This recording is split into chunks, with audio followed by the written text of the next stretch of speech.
Hello guys, मैं हूं यार दिवस सिंह और आप देख रहे हो द फिजी, जहां पे हम फिजिक्स को बहुत ही स्मूथ तरीके से पढ़ाते हैं। हर लेक्चर्स को आपको क्लियर करते हैं, आपके हर कॉन्सेप्ट को हम यहां पे क्लियर करते हैं। ओके, तो आप शांति से बैठ जाओ, कॉपी पेन उठा लो और रेडी हो जाओ इस बेहतरीन से लेक्चर को देखने के लिए। तब तक के लिए चलो मिलते हैं अब सीधा टॉपिक पे अपने।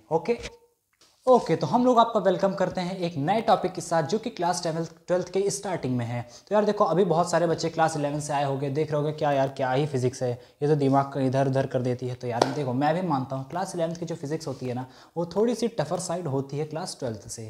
पर यार देखो, इसमें जो चीज़ है वो है आपकी जो स्टार्ट चैप्टर, वो होता है इलेक्ट्रोस्टैटिक्स से। शायद कुछ लोगों को समझ में आ रहा हो इस इलेक्ट्रोस्टैटिक्स का क्या मतलब है, शायद कुछ लोगों के बिल्कुल पल्ले भी नहीं पड़ रहा होगा। पर चिंता मत करो, मैं हूँ ना, सारा कॉन्सेप्ट आपको बाय हार्ट करा दूंगा। ठीक है, तो यार देखो, क्लास 11 से क्लास 12th में आने पे आपको क्या फ़र्क पड़ेगा, वो फ़र्क पड़ता है आप क्लास 11th की जो फिजिक्स है उसको प्रैक्टिकल वे में देखते हो। हर चीज़ वहाँ पे मैकेनिकल चलती रहती है, पर यहाँ पे इलेक्ट्रोस्टैटिक्स में कोई भी चीज़ आपको दिखने नहीं वाली है। क्यों? क्योंकि ये सारी चीज़ें शायद एटॉमिक लेवल पे होती हैं। ठीक है, तो यहाँ पे आपको हर एक चीज़ को इमेजिन करना पड़ेगा। और आपको तो पता ही है, physics is called imagination, physics is called imagination. जिसने इमेजिन कर लिया उसको फिजिक्स आ गई है। ठीक है, चलो हम लोग स्टार्ट करेंगे इस बेहतरीन से लेक्चर को एक बहुत ही बेसिक कॉन्सेप्ट के साथ कि क्या होता है इलेक्ट्रोस्टैटिक्स। ठीक, इलेक्ट्रो मतलब हो गया क्या, इलेक्ट्रो मतलब लाइट या फिर कोई चार्ज। ठीक, इलेक्ट्रो मतलब आप बेसिकली रिलेट कर सकते हो इलेक्ट्रिसिटी के साथ। ठीक है, स्टैटिक्स मतलब होता है जो चीज़ कांस्टेंट हो, रुकी हुई हो। जैसे मैं बोलूँ कि वो पानी वहाँ पर रुका हुआ था, अब आप क्या बोलोगे, शायद वो पानी वहाँ पे स्टैटिक्स था, या फिर स्टैटिक्स था। ठीक है, इसका मतलब हो गया अगर कोई चीज़ अपनी जगह पर रुकी हुई है तो उस चीज़ को हम क्या बोलेंगे, स्टैटिक्स। ठीक है, चलो अब हम लोग स्टार्ट करेंगे सबसे पहला टॉपिक।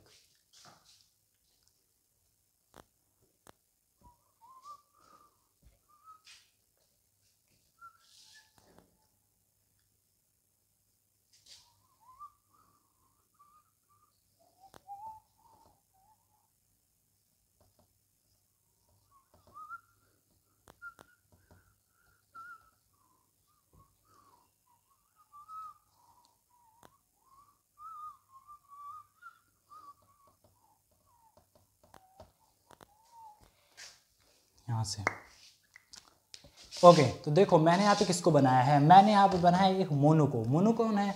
मोनू एक बहुत ही दिलचस्प लड़का है जिसको क्लास 12th की फिजिक्स पढ़ने में बहुत इंटरेस्ट आने वाला है। ठीक है, इसको चाहिए कि हर एक चीज़, इसको कॉन्सेप्ट क्लियर हो जाए। तो इस मोनू ने मेरे से सबसे पहला क्वेश्चन क्या पूछा कि भाई भैया बताओ ये चार्ज आखिर होता क्या है। आपने बोला इलेक्ट्रोस्टैटिक्स का सबसे बेसिक कॉन्सेप्ट क्या होता है जो कि हमें बार बार यूज़ करने वाले हैं, वो है चार्ज। ठीक, देखो मोनू बहुत ही दिलचस्पी से इसको पढ़ रहा है। मोनू ने कहा भैया चार्ज बताओ आखिर होता क्या, मुझे समझ में आ रहा है आखिर इस चार्ज को कहते क्या है। ठीक है, क्योंकि चार्ज भी किसने नाम दिया होगा, भगवान ने तो दिया नहीं है। चार्ज को नाम दिया हम इंसानों ने, किसी न किसी साइंटिस्ट ने शायद इसको दिया होगा नाम। ठीक है, तो अब हम समझेंगे ये चार्ज होता क्या है। अब तक जो आपने बुक्स में पढ़ा होगा, शायद अच्छी अच्छी किताबों में भी दिया हुआ है, चार्ज कितने तरीके के होंगे। चार्ज होते हैं एक पॉजिटिव चार्ज और दूसरा चार्ज होता है negative charge. And after some times हमने एक और चार्ज को डिस्कवर किया जो कि शायद न्यूट्रल होता है, वो है हमारा न्यूट्रॉन। ठीक, यहाँ पे हम इसको प्रोटॉन बोल देते हैं और यहाँ पे हम इसको इलेक्ट्रॉन बोलते हैं। ठीक, इलेक्ट्रॉन में होता है नेगेटिव चार्ज, प्रोटॉन में होता है पॉजिटिव चार्ज, और न्यूट्रॉन कैसा होता है, ये होता है आपका चार्जलेस। ठीक, तो शायद आपको कुछ कुछ बातें यहाँ पे क्लियर हो गई होंगी कि प्रोटॉन होता है पॉजिटिव चार्ज, इलेक्ट्रॉन होता है नेगेटिव चार्ज, और न्यूट्रॉन होता है न्यूट्रल चार्ज जिस पे कोई भी चार्ज नहीं होता। ओके, तो अब हम क्या करते हैं कि इस चार्ज को आपको समझाते हैं बारी बारी से कि आखिर इसका नाम पड़ा कैसे। ठीक है, चलो यहाँ पे स्टार्ट करते हैं। अब हम स्टार्ट करने से पहले आपको एक बोलूँगा कि आप दिमाग में अपने दो बॉल्स को इमेजिन करो। कैसी बॉल्स? बहुत ही हल्के हल्के लाइट वेट। ठीक है, इमेजिन करो। सपोज करो यहाँ पे एक बॉल मैंने रख दी, यहाँ पे भी मैंने एक बॉल रख दी। इन दोनों बॉल का वेट था 1 kg, इसका भी वेट था 1 kg। इस बॉल पे समथिंग चार्ज था, इस बॉल पे भी समथिंग चार्ज था। We don't know about the charge. ठीक, अब हमने बोला कि भाई बताओ क्या इन दोनों के बीच ग्रेविटेशनल फोर्स लगेगा? देखो आपने 11th यहाँ पे पढ़ के आए हुए होगे तो पक्का आपको होगा कि ग्रेविटी यहाँ पे लगने वाली है। अगर यहाँ पे ग्रेविटी लगेगी, सपोज करो मैंने यहाँ पे r डिस्टेंस पे इसको रखा है, तो कोई ना कोई यहाँ पे ग्रेविटी लग रही होगी कि नहीं लग रही होगी। मैंने बोला यहाँ पे जो फोर्स लगेगा वो होगा Gm, सपोज करो इसका मास 1 kg था, m1 m2 divided by r का स्क्वायर।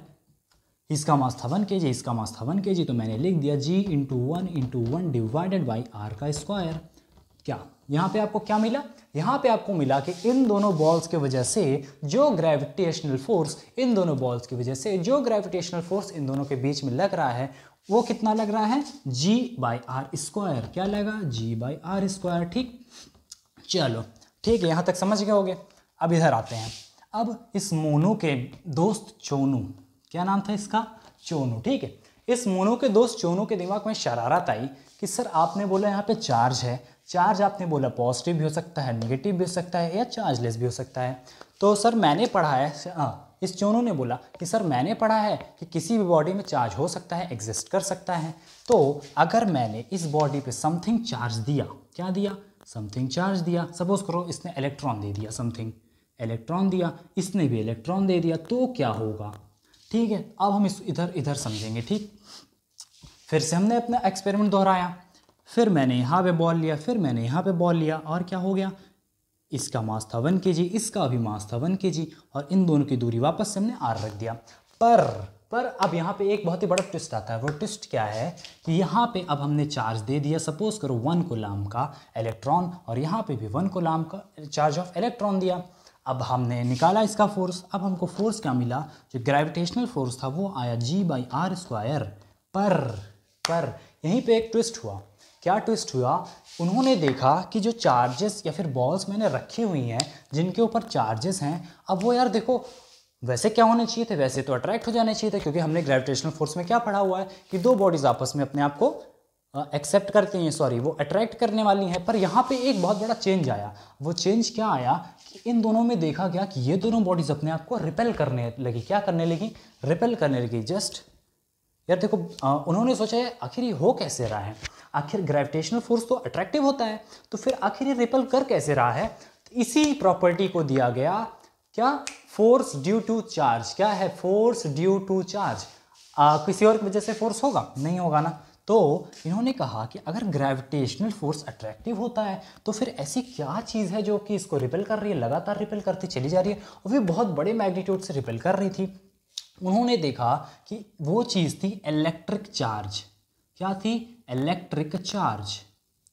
ठीक, इन्होंने देखा कि इलेक्ट्रिक चार्ज इतना ज़्यादा मैग्नीट्यूड में हाई था उसका फोर्स कि उसने इस फोर्स को ओवरकम किया। इसने इस फोर्स को डोमिनेट करके अपने आप को इतना हाई रिपल्शन में डाला, ये और ये वो उधर निकला, ये इधर निकला, दोनों का कोई इतना पता ही नहीं था। तो यार दिमाग में बात खटकी कि आखिर ये हुआ कैसे और ये हुआ क्यों? इसका वजह निकाल के आया इलेक्ट्रिक चार्जेस का। ठीक है, चलो अब नेक्स्ट कॉन्सेप्ट पे हम बढ़ने वाले हैं। इसको नोट कर लो, जिसको नोट करना है आपने पॉज करके, बाकी आगे और भी इंटरेस्टिंग चीज़ें बताऊंगा, प्लीज़ नोट इट। ओके, तो अभी तक हम लोगों ने क्या सीखा कि इलेक्ट्रॉन रिपल्शन की वजह से क्या हुआ? दो बॉडीज जिनको ग्रेविटेशनल फोर्सेस ने अट्रैक्ट किया, उसने क्या हुआ? इलेक्ट्रॉन रिपल्शन ने उसको काफ़ी दूर भेज दिया, और वो एक ऐसा फेनोमेना साइंटिस्ट को दिखा जिससे उन्होंने पता लगा कि यार ऐसी कोई चीज़ तो है जो इस चीज़ को रिपेल कर रही है, और उन्होंने उस चीज़ का क्या नाम दिया? Charge. Because of this charge these two things are repelling each other. And यहाँ पे ग्रेविटेशनल फोर्सेस क्या हुई? अपने आप को बहुत ज़्यादा रिसेसिव हो गई, और डोमिनेंट फोर्सेस यहाँ पे क्या की? आउटकम अपना दिखा दी। ठीक है, चलो अब एक बच्चे ने और बोला कि एक बच्चे ने क्या किया? उन्होंने बोला कि जो सारी सर इलेक्ट्रॉन की जगह अगर हम प्रोटॉन को ले लेते हैं, यानी कि एक ऐसी प्रॉपर्टी जिस जो दोनों में बहुत ज़्यादा डिफरेंट थी, जैसे एक बॉडी ये है, एक बॉडी ये है, ये भी 1 kg की बॉडी है, और सपोज करो ये भी 1 kg का बॉडी है। इसमें हुआ है कुछ निगेटिव चार्जेस, इसमें है कुछ पॉजिटिव चार्जेस। अभी कैसे आए? एक ने यहाँ पे एक ऐसी बॉडी उठाई जिसमें नेगेटिव थे, इसमें पॉजिटिव थे। इनमें भी क्या होगा भैया? आपको जैसे पता है, इसमें लगेगा हमारा ग्रेविटेशनल फोर्स Fg। ठीक है, वो क्या लगेगा? Gm1 m2 divided by r का स्क्वायर। यहाँ पे दोनों 1 kg थे तो हम उसको रिप्लेस कर सकते हैं 1 kg से। 1 × 1 यहाँ पे आएगा G बाई आर स्क्वायर। अच्छा, अब यहाँ पे इंटरेस्टिंग चीज़ क्या हुई? यहाँ पे इंटरेस्टिंग चीज़ हुई इसका इलेक्ट्रोस्टैटिक फोर्स। वो देखो क्या आएगा यहाँ पे? आपका इलेक्ट्रोस्टैटिक फोर्स आया Q1 Q2 divided by R square. ठीक, अब इन्होंने देखा कि ये जो इलेक्ट्रोस्टैटिक फोर्स था इसने इसको इतनी तेजी के साथ अट्रैक्ट किया कि दोनों आपस में ये करके भिड़ गए। यार देखो, बिना इसके प्रेजेंस में ये दोनों भी अट्रैक्ट हुए, ठीक, पर अगर ये दोनों बिना इलेक्ट्रिक चार्ज के प्रेजेंस में 10 न्यूटन से अट्रैक्ट हो रहे थे, लेट्स सपोज 10 न्यूटन से अट्रैक्ट हो रहे थे, तो उन्होंने देखा कि यार यहाँ पे अगर मैंने एक अपोजिट प्रॉपर्टीज ऑफ बॉडी ली हैं तो ये दोनों अब 100 नहीं, 1000 नहीं, लाखों न्यूटन की फोर्स से अट्रैक्ट हो रहे हैं। इसका मतलब कोई ना कोई यहाँ पे एक ऐसी चीज़ है जो कि ग्रेविटेशनल फोर्स के अलावा भी लग रही है। ठीक, तो ये भी दिमाग, साइंटिस्ट के दिमाग में खटकती है कि आखिर ये ऐसी क्या चीज़ है यार जो कि ये ग्रेविटेशन फोर्स के अलावा लग रही है और काफ़ी तेज़ी के साथ लग रही है। तो फिर इन्होंने नाम दिया इसको कि देखो भाई, यहाँ पे इलेक्ट्रॉन था, यहाँ पे इलेक्ट्रॉन था, तब ये रिपल्शन हुआ, और पर यहाँ पे एक ऐसी चीज़ है जो दोनों प्रॉपर्टीज में डिफर है। जैसे ये अगर नेगेटिव है तो ये पॉजिटिव है, तो इन्होंने इस पॉजिटिव चीज़ का क्या नाम दिया? प्रोटॉन। ठीक है, और इस नेगेटिव चीज़ का क्या नाम दे दिया? इस नेगेटिव चीज़ का इन्होंने नाम दिया इलेक्ट्रॉन। देखो, ये इलेक्ट्रॉन हो गया या प्रोटॉन हो गया, ये कहीं आसमान से बरस के तो आए नहीं है। ठीक है, ये दोनों जो टर्म्स हैं ये साइंटिस्ट लोगों ने दिए थे और इनकी प्रॉपर्टीज़ देख करके इन्होंने नाम रख दिया। तो ये बिल्कुल भी अपने आप को दिमाग से कन्फ्यूज़न मत लेना। ये प्रोटॉन में ज़्यादा चार्ज होगा, इलेक्ट्रॉन में कम चार्ज होगा, इलेक्ट्रॉन अलग तरीके से। बस इसमें क्या दिक्कत है? हाँ, जो दोनों में प्रॉपर्टीज़ में डिफ़र करती हैं वो दोनों डिफ़र करती हैं चार्जेस में। दोनों अपोजिट चार्ज होते हैं। ठीक है, अपोजिट चार्ज। ठीक, तो ये बिल्कुल भी नहीं सोचने का कि प्रोटॉन ज़्यादा या इलेक्ट्रॉन कम या इलेक्ट्रॉन ज़्यादा या प्रोटॉन कम। ठीक, ये दोनों सिर्फ आपस में अपोजिट्स हैं। ठीक है, चलो अब हम लोग नेक्स्ट इसका टॉपिक पढ़ने वाले हैं और वो है यूनिट ऑफ चार्ज। ठीक, अभी तक हमने क्या पढ़ा? जो चार्जेस होते हैं वो कैसे पाए गए, चार्जेस कितने तरीके के होते हैं और चार्जेस किस तरीके से बिहेव करते हैं। अब हम लोग पढ़ेंगे इन चार्जेस की यूनिट क्या होती है। ठीक है, ओके, तो अभी तक हम लोगों ने क्या पढ़ा कि चार्जेस क्या होते हैं। आपने क्या समझा कि जो चार्जेस होते हैं वो किसी पार्टिकल या फिर किसी मास का एक प्रॉपर्टी होता है। ठीक, हो सकता है वो चीज़ उसमें प्रेजेंट हो और हो सकता है वो चीज़ इसमें एब्सेंट हो। तो हम बोलेंगे कि जो चार्जेस होते हैं वो एक ऐसी प्रॉपर्टी है किसी मास की जो मे भी प्रेजेंट हो सकती है और मे नॉट भी प्रेजेंट हो सकती है। अगर वो प्रेजेंट है तो वो क्या बॉडी इलेक्ट्रिकल चार्ज होगी? तो आपका जवाब होगा यस। अगर वो चीज़ उसमें प्रेजेंट है तो इसका मतलब है वो इलेक्ट्रिकली चार्ज है। तो ये चार्जेस क्या होते हैं? ये प्रेजेंट रह सकते हैं या फिर एब्सेंट रह सकते हैं किसी फिजिकल बॉडी पे। ठीक, यानी कि चार्जेस जो होते हैं ये फिजिकल बॉडी के प्रॉपर्टी को डिफाइन करते हैं। क्या? फिजिकल बॉडी के प्रॉपर्टी को डिफाइन करते हैं। अच्छा, अब हम इसको एटॉमिक लेवल पे भी समझ सकते हैं। यहाँ पे थोड़ा आपको एक्स्ट्रा दिखाता हूँ। अगर ये एटम है, ठीक, आप लोगों ने केमिस्ट्री में देखा होगा बीच में क्या होता है? इसका न्यूक्लियस, जहाँ पे पॉजिटिव चार्ज भरे होते हैं, साइड में इलेक्ट्रॉन मूव्स करते रहते हैं। ठीक है, तो किसी भी बॉडी में होते तो यार सब हैं, प्रोटॉन भी होगा, इलेक्ट्रॉन भी होगा, न्यूट्रॉन भी होगा, पर हम चार्जेस उसको डिफाइन करते हैं जो वहाँ पे एक्सेस में होगा। कुछ दिमाग में बात खटकी? मैंने बोला कि जो चीज़ वहाँ पे एक्सेस में होगा वही उस चीज़ का चार्ज बन जाएगा। जैसे सपोज करो ये है ए बॉडी और ये है बी बॉडी।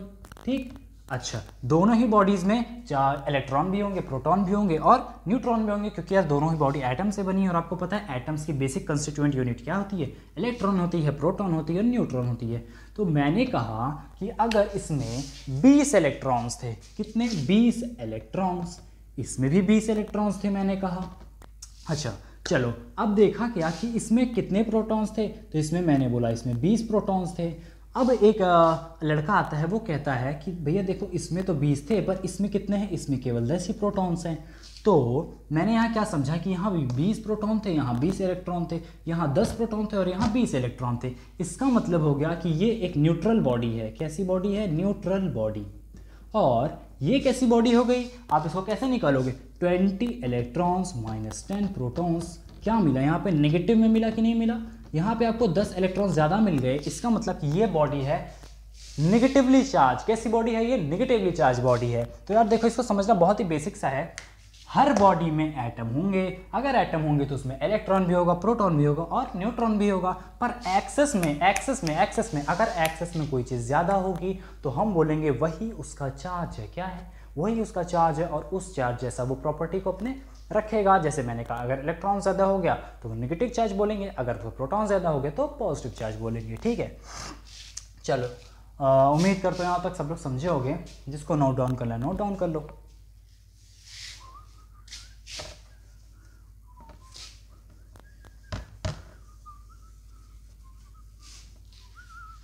ओके, तो अब हम लोग देखेंगे इसकी यूनिट क्या होती है। तो यार देखो, इसकी यूनिट है आपको याद करनी पड़ेगी। हम लोग बोलते हैं यूनिट ऑफ चार्जेस कूलाम्ब। अब ये कूलाम्ब कहाँ से आया, ये भी कहीं से पैदा होके तो आया नहीं होगा, या फिर आसमान से टपका नहीं है। सबसे फर्स्ट साइंटिस्ट थे जिन्होंने चार्ज को ऑब्जर्व किया और देखा कि ये एक ऐसी प्रॉपर्टी है जिसकी मदद से हम किसी भी बॉडी को आपस में रिपल्शन होता है वो देख रहे हैं या अट्रैक्शन होता है वो देख रहे हैं, without irrespective of their gravitational forces. तो उन्होंने ही इसका नाम क्या रख दिया, कूलाम्ब, क्योंकि उनका सरनेम कूलाम्ब था, इसीलिए उन्होंने अपना नाम कूलाम्ब से इस चीज़ को डिफाइन कर दिया चार्जेस को। वैसे भी यार देखो, आप कोई चीज़ अगर डिफाइन करोगे तो किससे रखोगे, कोई सिंह होगा वो सिंह रखेगा, कोई तिवारी होगा तिवारी रखेगा, वगैरह वगैरह अपनी चीज़ें लोग रखते हैं अपने नाम को आगे बढ़ाने के लिए, ठीक है।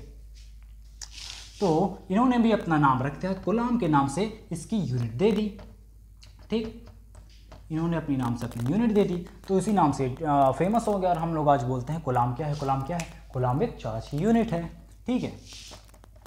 चलो आप यहाँ तक समझ गए कूलाम्ब क्या है। अब अगर मैं बोलूँ आप लोग एक कूलाम्ब को डिफाइन करो, कैसे डिफाइन करोगे।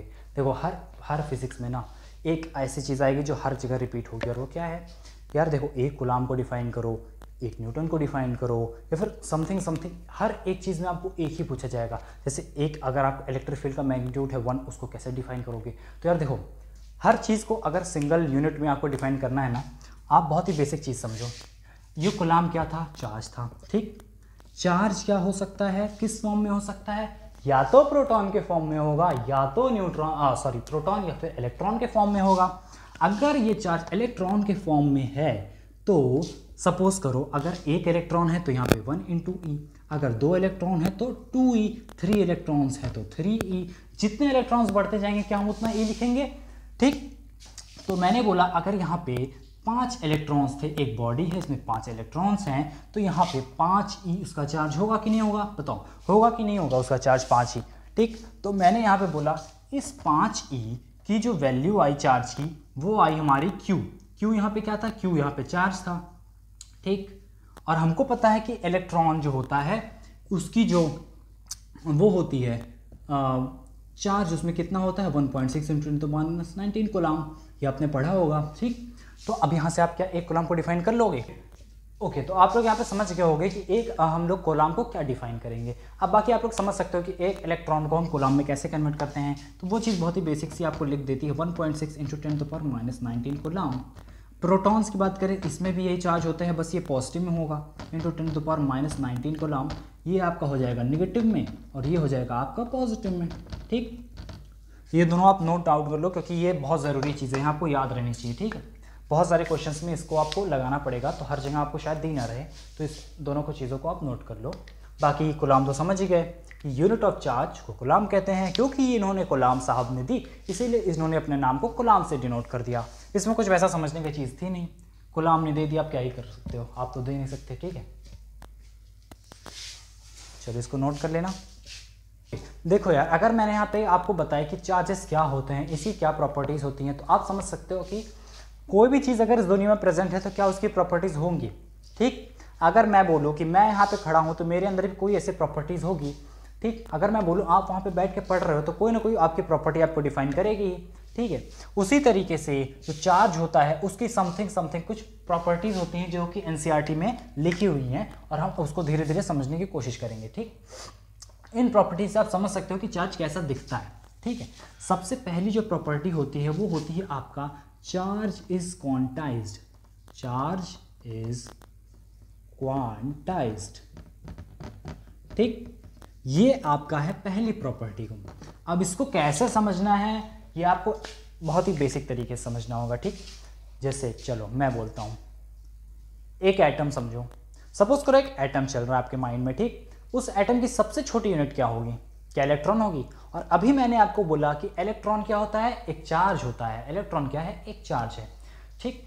क्या आप उस एटम को काट सकते हो, मतलब सबसे छोटी यूनिट क्या होगी, इलेक्ट्रॉन। क्या आप उस इलेक्ट्रॉन को काटोगे, तो आपका जवाब होगा नहीं। यानी कि चार्ज की जो सबसे छोटी यूनिट क्या हो सकती है? आंसर दो। चार्ज की जो सबसे छोटी यूनिट होगी वो क्या होगी? इलेक्ट्रॉन होगी या तो प्रोटॉन होगी। यानी कि क्या हम चार्ज को बोल सकते हैं कि अगर कोई चार्ज यहाँ पे प्रेजेंट है तो या तो सबसे छोटा वो चार्ज क्या हो सकता है? एक इलेक्ट्रॉन का चार्ज होगा कि नहीं होगा? ठीक, जैसे मैंने बोला यहाँ पे क्लास चल रही है और यहाँ पे बच्चे बैठे हुए हैं। अगर मैंने बोला यहाँ पे बच्चे बैठे हुए तो उनमें से सबसे कम बच्चे कितने बैठे होंगे? एक बच्चा बैठा होगा। हो सकता है एक बच्चा बैठा हो, टीचर पढ़ा रहा हो, यानी कि एक क्लास में टीचर पढ़ा रहा है तो हो सकता है एक बच्चा बैठा हुआ हो। लेकिन अगर मैं बोलूँ कि वहाँ पे आधा बच्चा बैठा है या फिर पौना बच्चा बैठा है, मानोगे? नहीं मानोगे ना। यानी कि क्लास की सबसे छोटी यूनिट क्या हो सकती है? एक बच्चा, एक सिंगल बच्चा। उसी तरीके से जो चार्ज की सबसे छोटी यूनिट होगी, स्मॉलेस्ट यूनिट होगी, वो क्या होगी? एक इलेक्ट्रॉन, एक सिंगल इलेक्ट्रॉन। यानी कि अगर मैं बोलूं एक बॉडी है, इसके अंदर मिनिमम चार्ज है, मतलब इससे मिनिमम यार हो ही नहीं सकता, ये एक मिनिमम चार्ज प्रेजेंट है। तो यहाँ पे आप लोग क्या बोलोगे? सपोज करो कि ये स्टूडेंट है आया, मैंने इससे बोला देखो भाई यहाँ पे इस बॉडी में मैंने मिनिमम चार्ज डाल दिया है, उससे छोटा चार्ज दुनिया को कोई आदमी नहीं डाल सकता। अब बताओ इसके अंदर कितना चार्ज रखा हुआ है? तो वो क्या बोलेगा कि देखिए सर आपने बोला है सबसे छोटा जो चार्ज हो सकता है वो एक इलेक्ट्रॉन का हो सकता है। अगर यहाँ पे आपने एक इलेक्ट्रॉन डाला होगा, उससे क्या कम कोई इलेक्ट्रॉन डाल सकता है? मतलब उससे क्या कम कोई चार्ज कर सकता है? तो इसका जवाब है नहीं। यहाँ पे जो सबसे छोटा चार्ज डाला जा सकता था वो कितना था? एक इलेक्ट्रॉन का, और उसकी मैग्नीट्यूड लिख दो 1.6 × 10⁻⁹ कूलम। यानी कि इस बॉडी का जो चार्ज निकल के आया वो आया 1.6 × 10⁻⁹ कूलम। यानी कि आप समझ गए कि चार्ज इस क्वांटाइज्ड का मतलब हो गया चार्ज जो होगा वो हमेशा सिंगल यूनिट ऑफ इलेक्ट्रॉन में चलेगा। अगर चार्ज ज़्यादा है तो वो बंडल ऑफ इलेक्ट्रॉन में चलेगा। क्या समझे? बंडल ऑफ इलेक्ट्रॉन में चलेगा। अब इस क्वांट का मतलब समझो, क्वांट या क्वांटा का मतलब ही होता है बंडल। ठीक, देखिए यहाँ पे आपकी इंग्लिश वोकेबलरी भी तेज करवा रहा हूँ। ठीक है, क्वांटा या क्वांट का मतलब ही हो गया बंडल में चलना, इसीलिए यहाँ पे लिखता है चार्ज इस क्वांटा इज। यानी कि अगर मैं बोलूँ कि something amount of charge flow कर रहा है, अगर समथिंग अमाउंट ऑफ चार्ज यहाँ पे फ्लो कर रहा है, फ्लोइंग, ठीक, सपोज करो यहाँ पे कुछ बंच ऑफ चार्जेस हैं, ये चार्ज फ्लो कर रहा है, तो ये चार्ज फ्लो कर रहा है किसके इंटीग्रल मल्टीपल पे फ्लो कर रहा होगा? खुद सोचो, किसके इंटीग्रल मल्टीपल पे फ्लो कर रहा होगा? या तो हुआ होगा एक इलेक्ट्रॉन का चार्ज, या तो दो इलेक्ट्रॉन, या तो तीन या 100, 150, 500। यानी कि कोई भी इलेक्ट्रॉन जो मूव करेगा वो क्या होल डिजिट में मूव करेगा कि नहीं करेगा? ठीक, यानी कि अगर कोई चीज़ यहाँ पे इसमें बहुत सारे इलेक्ट्रॉन्स हैं तो या तो वो एक इलेक्ट्रॉन होंगे, या तो वो दो इलेक्ट्रॉन होंगे, या वो 100 इलेक्ट्रॉन्स हो सकते हैं। क्या यहाँ पे ऐसा मैं बोलूँगा यहाँ पे आधा है, 3/2 इलेक्ट्रॉन्स हैं, 201.5 इलेक्ट्रॉन्स हैं, या 111.5 इलेक्ट्रॉन्स हैं? ऐसा नहीं होगा ना। पॉइंट में क्या इलेक्ट्रॉन्स होंगे ना, यानी कि इलेक्ट्रॉन्स या फिर जो चार्ज है ना तो कभी फ्रैक्शन में आएगा ना तो कभी डेसिमल में आएगा। यानी कि हम लोग यहाँ पे डिफाइन कर सकते हैं कि क्या हम इलेक्ट्रॉन्स को नहीं काट सकते। ठीक, इससे हमको क्या बात समझ में आती है कि जो चार्ज हमेशा चलेगा वो मल्टीपल ऑफ इलेक्ट्रॉन्स में चलेगा। ठीक है, इस बात को नोट कर लो अपने दिमाग में। इसका जो बेसिक आप यूनिट लिख सकते हो, सिंबल लिखते हो, यहाँ पे समझो, इसको आप लिखते हो Q = Ne। ठीक, ये हो गया आपकी प्रॉपर्टी नंबर 1।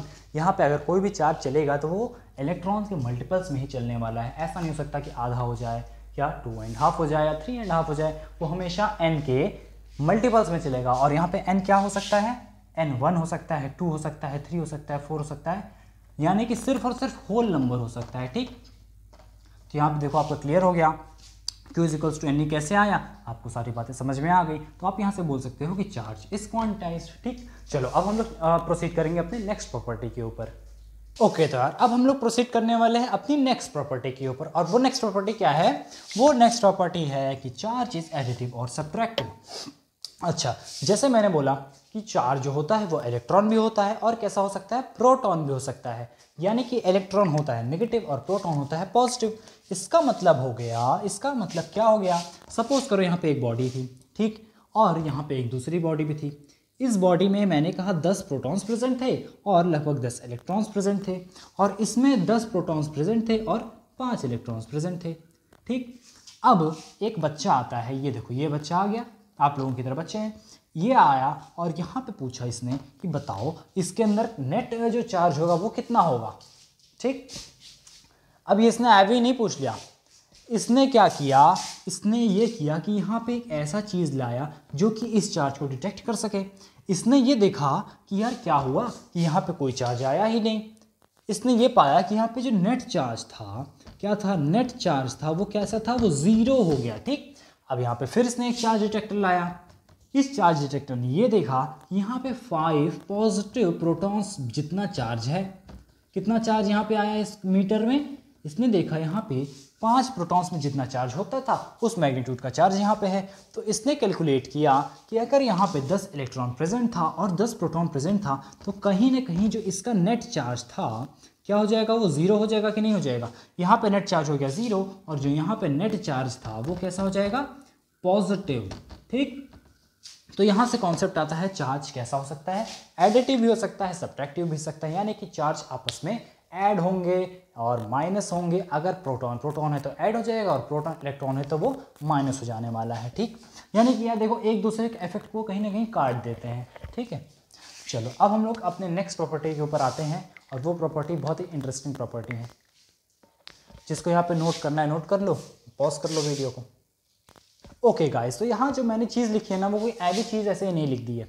आपने एक चीज़ पढ़ी होगी कि neither we can create particle और nor we can destroy any particle but we can transfer it from another form to another form. ठीक, यही चीज़ आप एनर्जी के लिए भी पढ़ते हो कि हम किसी भी एनर्जी को ना तो क्रिएट कर सकते हैं ना तो उस एनर्जी को हम डिस्ट्रॉय कर सकते हैं, बट हम उस एनर्जी को एक फॉर्म से दूसरे फॉर्म में क्रिएट कर सकते हैं। यानी कहीं ना कहीं आप समझ रहे होगे कि एनर्जी जो होती है वो कंजर्व्ड होती है। उसी तरीके से जो चार्ज होता है वो कंजर्व्ड होता है। हम चार्ज के बारे में भी लिख सकते हैं कि ये चार्ज जो होता है इसको हम ना तो क्रिएट कर सकते हैं ना ही इसको डिस्ट्रॉय कर सकते हैं, बट हम इस चीज़ को ट्रांसफ़र कर सकते हैं किसी फॉर्म से अनदर फॉर्म में। देखो ये चीज़ कहने में जितनी आसान लग रही है मेरे मुंह से कि हम चार्ज को क्रिएट नहीं कर सकते, डिस्ट्रॉय नहीं कर सकते, सिर्फ ट्रांसफ़र कर सकते हैं, ये समझने में उतनी ज़्यादा कॉम्प्लेक्स हो जाती है जैसे जैसे आप आगे बढ़ते चले जाओगे। तो यहाँ पे जो भी मैं चीज़ें समझाऊंगा वो प्रैक्टिकल के थ्रू भी समझा सकता हूँ। ठीक है, तो आप कोशिश करो समझने की, शायद समझ में आ ही जाए।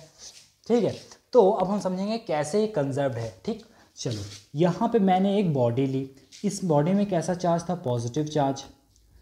अब यहाँ पे चिंटू आता है, कौन आता है, चिंटू। देखो ये चिंटू आ गया, ये देखो ये चिंटू आ गया। इसने बोला कि मेरे पास भी सर एक बॉडी है, इस बॉडी पे मुझे कैसा चार्ज लाना है, नेगेटिव चार्ज लाना है। तो अब सर इस बॉडी पे कैसे लाया जाए, तो इसको याद आया कि यार सर ने तो कहा था कि ना हम चार्ज को क्रिएट कर सकते हैं ना तो डिस्ट्रॉय कर सकते हैं, अब कैसे आएगा ये चार्ज। तो ये ना बहुत परेशान हुआ कि इसने चार्ज को बनाने की कोशिश की या फिर सोचा इसके अंदर के पॉजिटिव चार्ज को हम डिस्ट्रॉय कर दे तो हो सकता है इलेक्ट्रॉन आ जाए। बेसिक सी बात थी, थोड़ी बहुत तो फिजिक्स आती थी उसको। ठीक है, तो ये अपने तरीके खूब लगाता रहा, ये पॉजिटिव इसके अंदर के चार्ज को डिस्ट्रॉय करने की कोशिश किया, फिर इलेक्ट्रॉन को निकालने की कोशिश किया, पर देखा यार इससे कुछ नहीं हुआ, ना तो इलेक्ट्रॉन बना और ना ही प्रोटॉन डिस्ट्रॉय हुआ। तो फिर ये क्या किया, ये आता है मेरे पास, किसके पास आएगा, ये मेरे पास आएगा। पूछा कि भाई भैया बताओ ये इसको कैसे मैं चार्ज करूं।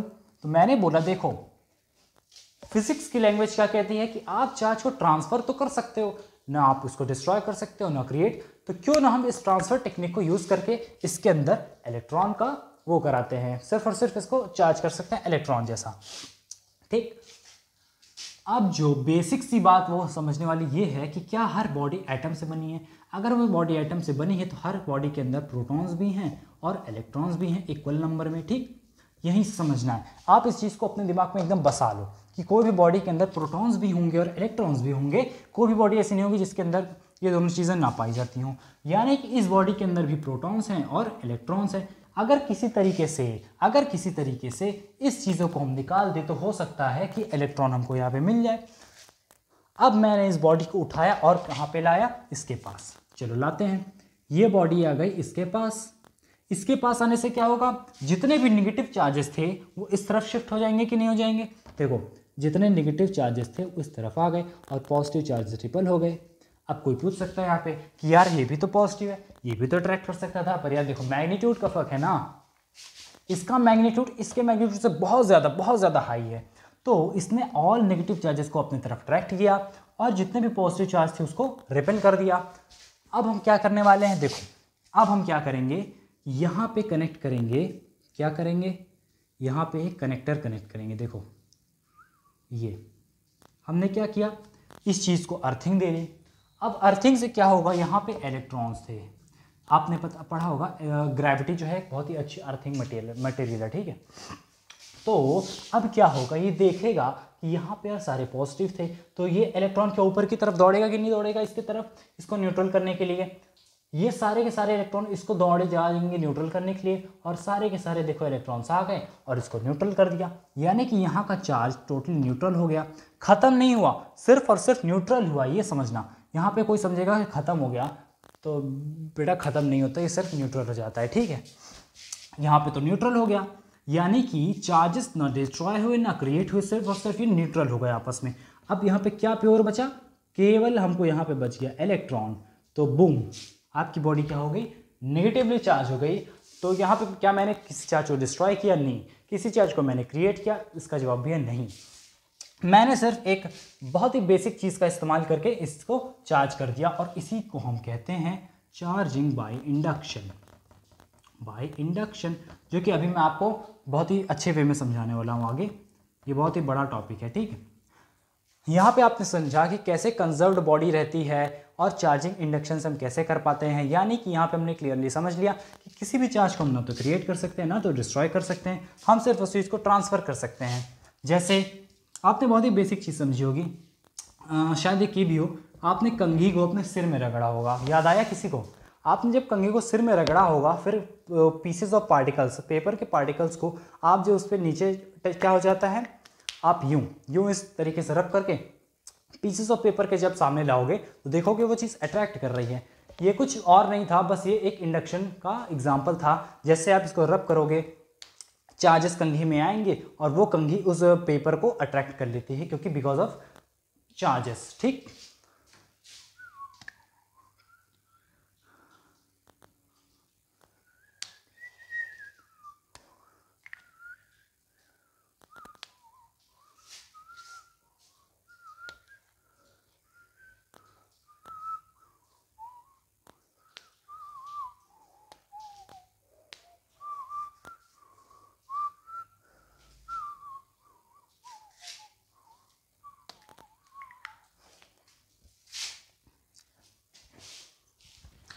अब देखो, जिसने प्रैक्टिकल नहीं किया है, समझ लो वो साइंस में बहुत ही कच्चा है, तो मैं यहाँ पे एक आपको एक ऑसम से प्रैक्टिकल करके दिखाने वाला हूँ, एक कंघी और पेपर की मदद से, कि कैसे चार्जिंग बाय इंडक्शन वर्क करता है। चलो ठीक है, बहुत मज़ा आने वाला है, ठीक है, देखते रहो।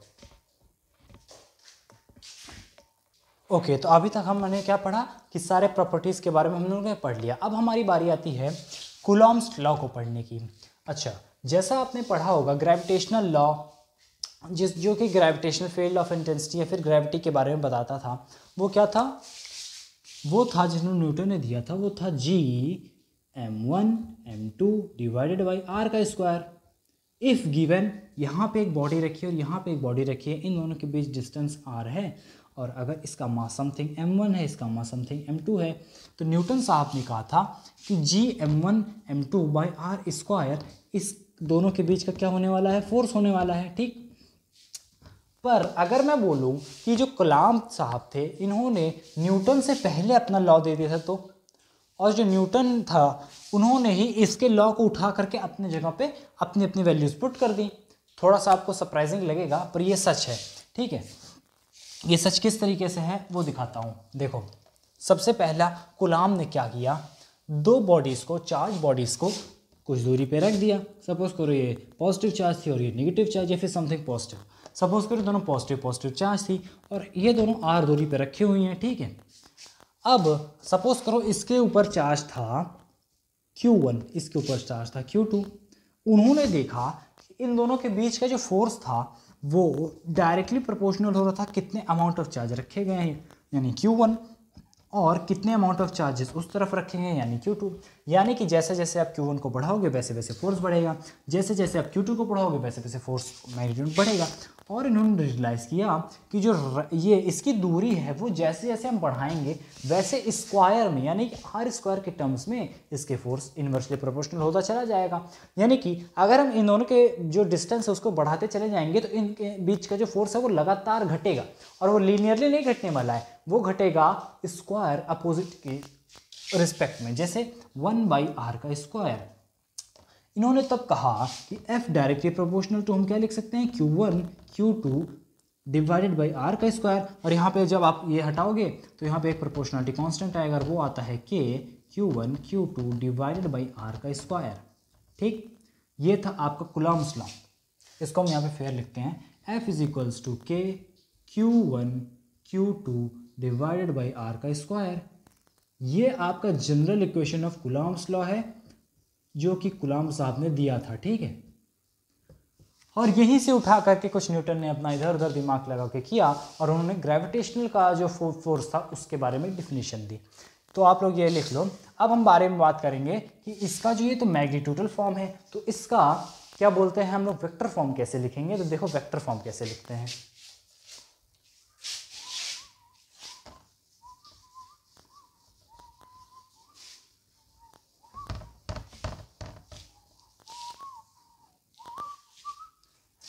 देखो कूलॉम्स लॉ जो है वो वेक्टर प्रॉपर्टी को कैसे डिफाइन करता है।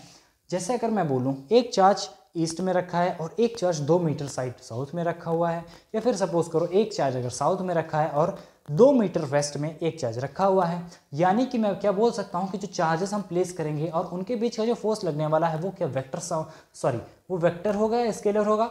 तो आप बोलना वो वेक्टर होगा, क्योंकि ये चीज़ डायरेक्शन में बहुत ज़्यादा डिपेंड करने वाली है। देखो समझो कैसे, F is equals to K Q1 Q2 divided by R square. ये तो आपने पढ़ लिया, जनरल इक्वेशन था। पर आपको कैसे समझ में आएगा कि कोई चीज़ कहाँ पे रखी हुई है, किस डायरेक्शन में रखी हुई है भाई, क्योंकि ये देखो ये तो एक मैग्नीट्यूड हो गया, पर जहाँ पे सिर्फ मैग्नीट्यूड होता है वहाँ पे तो हम ये लिख सकते हैं, पर जहाँ पे आप बारी आती है डायरेक्शंस लिखने की तो वहाँ पे हम क्या यूज़ करने वाले हैं, वहाँ पे हम यूज़ करेंगे वेक्टर का। इसको अगर हम वेक्टर फॉर्म में लिखेंगे तो हम लिख सकते हैं F इन वेक्टर फॉर्म, F इन वेक्टर फॉर्म। ठीक, इसको कैसे लिखोगे, F के ऊपर आप वेक्टर का साइन लगाओगे is equals to K Q1 Q2 divided by R square into R cap. देखो जिसने बेसिक्स क्लियर किए होंगे ना अपनी 11th में, उसको पता होगा किसी भी चीज़ को अगर हमने वेक्टर में डालनी है तो उसको हम मल्टीप्लाई करेंगे उसके R कैप से। यहाँ पे आप समझ लो R कैप क्या है, R कैप होता है आपका R वेक्टर बाई R का मैग्नीट्यूड। ठीक है, ये कुछ नहीं था, ये सिर्फ आपको याद करने वाली चीज़ है। तो हम यहाँ पे इसको बोल सकते हैं कि इज इक्वल्स टू आ गया K Q1 by Q2 divided by R square into R, ये वेक्टर फॉर्म में डिवाइडेड बाई R का मैग्नीट्यूड। कहीं ना कहीं ये भी मैग्नीट्यूड था और ये भी मैग्नीट्यूड था, तो यहाँ पे आप लिख सकते हो F is equals to K Q1 by K Q1 Q2 divided by R का क्यूब इंटू R का वेक्टर फॉर्म। ठीक, तो ये आपका हो गया Coulomb's law in vector form. देखो जो लोग 12th में हो ना उन लोग को बता दूं कि ये जो Coulomb's law in vector form में आपको हो सकता है 5 नंबर या 3 नंबर के क्वेश्चन में आ जाए, तो आप अगर इस वे में इसको लिख दोगे ना तो किसी भी की हिम्मत नहीं है कि आपका आधा नंबर भी काट ले, क्योंकि मैंने भी इसी फॉर्म में लिखा था और मेरे एग्जाम में भी ये आया हुआ है। जब मैंने अपने 12th का एग्जाम दिया था कुछ इसी तरीके से इसको डिफाइन किया था और भगवान का शुक्रिया मुझे पूरे नंबर मिल गए। ठीक है, तो ये हो गया Coulomb's law in vector form, in vector form. इसको ये बहुत ही ज़रूरी इक्वेशन है, इसको आप लोग नोट कर लो। ठीक, अब कैसे आया ये भी मैंने आपको बता दिया। आपको वेक्टर में लिखने के लिए आर कैप से मल्टीप्लाई करना पड़ेगा। आर कैप क्या चीज़ होती है, आर का vector form divided by magnitude. ठीक, ये आप समझ लो, इसको आप नोट कर लो पॉज करके। ओके, तो यार आज के लेक्चर में हम इतना ही रखते हैं। तो आज हमने क्या क्या पढ़ा, आज हमने पढ़ा इलेक्ट्रोस्टैटिक्स के बारे में कि इलेक्ट्रो क्या है, स्टैटिक्स क्या है और प्रॉपर्टीज ऑफ चार्ज क्या है, चार्ज मिला कैसे, कूलॉम साहब ने चार्ज को डिस्कवर कैसे किया, और फिर हमने क्या देखा कि चार्जेस की प्रॉपर्टीज़ कैसे होती हैं, चार्जेस किस तरीके से बिहेव करते हैं वगैरह वगैरह। हमने बहुत ही इंटरेस्टिंग चीज़ें यहाँ पे देखी हैं। तो अब हमने यहाँ पे लास्ट टॉपिक में क्या पढ़ा कि कूलॉम्स लॉ क्या होता है और इसको वेक्टर फॉर्म में लिखते कैसे हैं। अब हम लोग नेक्स्ट चैप्टर में पढ़ने वाले हैं, मतलब कि जो कल मैं एक वीडियो डालूंगा उसमें हम लोग देखेंगे कूलॉम्स लॉ पे समथिंग बहुत ही इंटरेस्टिंग क्वेश्चन देखेंगे, कुछ प्रीवियस ईयर के भी क्वेश्चन देखेंगे जो कि क्लास 12th में आए हुए हैं, कुछ नीट के भी क्वेश्चन देखेंगे। और देखो कल का जो टॉपिक होने वाला है ना वो परफेक्टली आपके लिए 12th के एग्जाम पॉइंट से होने वाला है और नीट पॉइंट से होने वाला है। तो कल का वीडियो बिल्कुल भी स्किप मत करना, एकदम ध्यान से बैठ के देखना। और आज जो मैंने पढ़ाया है उसको सिर्फ और सिर्फ आपको क्या करना है, रिवाइज करना है और अपनी NCERT पढ़ो। देखो बहुत से लोग बोलते हैं NCERT मत पढ़ो, पर यार मेरी बात मानो, एक बार आप NCERT पढ़ के तो देखो। आपको हर एक चीज़ का बेसिक से नॉलेज ना होना तो फिर बोलना, क्योंकि NCERT एक आपको ऐसी चीज़ है आपको खुद उसमें दिमाग लगाने को मजबूर करेगी और वहीं से लोग भागते हैं। जब आप खुद दिमाग लगाओगे, जैसे मैं बोलता हूँ स्पून फीडिंग कराना, तो कभी भी टीचर को अपने स्टूडेंट को स्पून फीडिंग नहीं करानी चाहिए। इसीलिए मैं बोलता हूँ NCERT पढ़ो, उससे आप खुद समझोगे कि रास्ता बनाना कैसे है। अब देखो जिसको रास्ता बनाने आ गया ना वो कहीं से भी निकल जाएगा, उसको रास्ता दिखाने की ज़रूरत नहीं पड़ने वाली है। तो ठीक है, यहाँ से मैं बाय करता हूँ आप सबको, अपना ध्यान रखना और जो कुछ भी मैंने आज पढ़ाया है उसको दिमाग में अपने वर्चुअली दिमाग में चलाते रहना। तब तक के लिए बाय बाय, मिलते हैं अब कल। Okay, good bye.